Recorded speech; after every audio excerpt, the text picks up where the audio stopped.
squeezing and teasing, I'm sitting on him. All of my diamonds are dripping on him.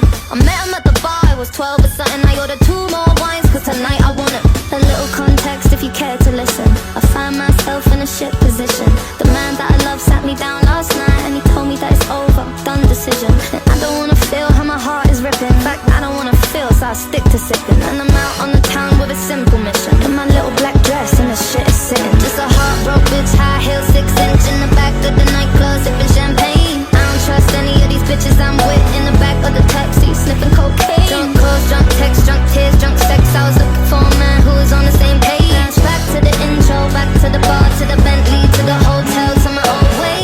Cause I don't wanna feel how I did last night. I don't wanna feel how I did last night. Doctor, anything please. Doctor, have mercy on me. Take this pain away. You're asking me my symptoms, doctor. I don't wanna feel. Took this joint, how I'm blowing this thing.